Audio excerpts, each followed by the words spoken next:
কেন লোকেদের পিউকিং হ্যাবিট শুরু হয়েছে, কেন তারা বারবার করে বমি করছে, এইগুলো ডাক্তারদের জানার কথা। আমার দেশের গর্ব বোধ হয় যে মেডিকেল হেলথ কেয়ার ইউনিট আছে সেই ডাক্তাররা সব জানে, কিন্তু আপনার দেশে সেটা কতটা কেউ জানে কিনা আমি জানি না। পয়েন্টটা হচ্ছে আপনাদের দেশে যা হচ্ছে ওটা আপনাদের অন্তরীণ ব্যাপার, আপনাদের ইনসাইড স্টোরি, আমার তাতে কিচ্ছু যায় আসে না। আমার কাছে একটা সিম্পল সলিউশন হচ্ছে, কেন হচ্ছে আপনাদের দেশেই এটা, সেটা আপনি ডিসাইড করুন। সেটা আপনি ডিসাইড করুন যে কেন আপনি একটা পৃথিবীর বুকে এত ফ্রেন্ডলি বৌদি হিসেবে নিজেকে প্রতিষ্ঠিত করেছেন যে যে কেউ গিয়ে আপনার বাড়িতে যা কোনো জিনিস, যে বাসনপত্র গিয়ে ডেলিভারি করে আসছে, সেই বাসনপত্র দিনের পর দিন কূড়েদানে পড়ে পড়ে থেকে একটা নোংরা তৈরি হচ্ছে, একটা আবর্জনা সৃষ্টি করছে।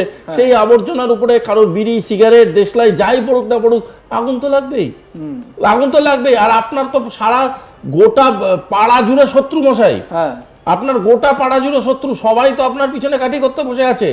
আপনি যে রোজ রোজ যেভাবে বিভিন্ন দেশের সাথে লুডো খেলেছেন, আপনি যেভাবে বিভিন্ন লোকেদেরকে নিজের বাড়িতে ডেকেছেন, আপনাকে তো তার ভোগান্তি ভুগতেই হবে। এখন ন্যাকামো করছেন কেন? এখন কি সাজতে আসছেন, কি বোঝাতে আসছেন? আর এবং ঠিক এই জায়গা থেকেই সুভাষিস দা, আমাদের যে কিছু যায় আসে না, যেরকম আমি প্রথমে বললাম, শুভাশিস ব্যানার্জি তার বিশ্লেষণে এটা বললেন, যতক্ষণ পর্যন্ত ভারতের সার্বভৌমত্বে কোনো হাত না পড়ছে, ভারতের কোনো বিপদ না আসছে, ততক্ষণ পর্যন্ত ভারতের কিচ্ছু যায় আসে না। এবং এই যে কিরানা হিলস নিয়ে একটা খুব আলোচনা চলছিল, সেখানে কি হয়েছে, সেখানে আদৌ যেটা বলা হচ্ছে যে নিউক্লিয়ার কিছু ইনস্টলেশন ছিল কিনা আমরা জানি না, আমাদের জানার কোনো কথাও নয়। এবং এই বিষয়ে কিন্তু যখন একে ভারতী, যিনি director general of air force operations, ভারতীয় বায়ুসেনার বড় অফিসার, তাদের প্রেস কনফারেন্সে যখন তাকে এই বিষয়ে প্রশ্ন করা হয়, তিনি কিন্তু স্পষ্ট বলেন যে ওখানে কি আছে আমরা জানি না এবং ওখানে আমরা হিট করিনি। দেখুন, ভারত যদি কোথাও হিট করে থাকে, ছাতি বাজিয়ে বলবে আমরা এখানে হিট করেছি। যেরকম 9টা যে জঙ্গি ঘাঁটিকে আমরা গুড়িয়ে দিয়েছি, বুক পিটিয়ে বলেছি, বিশ্বের সামনে আমরা বলেছি যে আমরা হিট করেছি, টেরর ক্যাম্পগুলো খুঁজে খুঁজে আমরা হিট করেছি। পাকিস্তান যখন ড্রোন পাঠিয়ে অ্যাটাক করতে চেয়েছে, তারপর কোথায় কোথায় হিট করেছি সেটাও ভারত বলে দিয়েছে। কিন্তু এই কিরানা হিলসে আমরা হিট করিনি, এর সম্পর্কে আমাদের কোনো অবগতই নই। আমরা আপনাদের শোনাবো ডিজিএও একে ভারতীর সেদিনের সেই বক্তব্য, শুনুন। Social media, the Twitter is abuzz with the fact that we hit a site called Kirana Hills, which is supposed to be the nuclear storage facility. And there is a lot of rumors about Sargodha. There are foreign analysts who've mentioned that the Sargodha attack led to certain leaks. Is there a confirmation that we actually hit Kirana Hills, or we were careful of not to do any such thing? Thank you. Thank you for telling us that Kirana Hill houses some nuclear installation. We did not know about it. Okay. And we've not hit Kirana Hills, whatever is there. Okay. I did not brief in my briefing yesterday. Thank you. একে Bharati sir কিন্তু বেশ হাসি খুশি, হাসমুখ, এবং এটা আমাদের গর্ব যে আমরা অনেক জটিল বিষয়কেও আমরা খুব সহজে, খুব সুন্দরভাবে সমাধান করতে পারি। এবং আমরা আশ্বস্ত যে আমাদের দেশের সুরক্ষা এই সমস্ত বড় মনের অফিসারদের হাতে রয়েছে। সুভাষিস দা, আমরা আরো আলোচনা এগিয়ে নিয়ে যাব। এই যে তুমি বললে না যে এই যে বৌদি যদি সারা পাড়ায় এরকম ভাবে লুডো খেলে বেড়ান, তাহলে তো মানে অশান্তি তো বাঁধবেই সারা পাড়ায়। কিন্তু যারা লুডো খেলতে আসছেন, লুডো তো একতরফা খেলা হচ্ছে না, যারা খেলতে আসছেন তাদেরও কি হ্যাপা হয়ে যাচ্ছে না? সুভাষিস দা এক্ষুনি বলছিলেন যে ওই বৌদি তিনি আমেরিকান বার্গার খেতে ভালোবাসেন, তারপরে চাইনিজ মানে হাক্কা চাউমিন খেতে ভালোবাসেন, হাক্কা নুডলস খেতে ভালোবাসেন, তারপরে টার্কিশ ডিলাইট খেতে ভালোবাসেন। এই সমস্ত যে এত ভালোবাসা, এবং যারা এই খাবার দাবারগুলো যোগান দিচ্ছেন, এবং পুরো মেনল্যান্ড থেকে, ইউএস বার্গার একদম পুরো মেনল্যান্ড ইউএস থেকে, নুডলস একেবারে মেনল্যান্ড চায়না থেকে, টার্কি থেকে টার্কিশ ডিলাইট, যারা এটা প্রোভাইড করছেন, তারাও কি নিজেদের জন্য হ্যাপা ডেকে আনছেন না সুভাষিস দা? দেখুন, মানবতার ইতিহাস সাক্ষী আছে, দাদা অফিস গেলে বৌদি ডাকলে কেউ না করে না। সেটা মানবতার ইতিহাস মানবতার সাক্ষী আছে। ইতিহাস? ইতিহাস সাক্ষী আছে।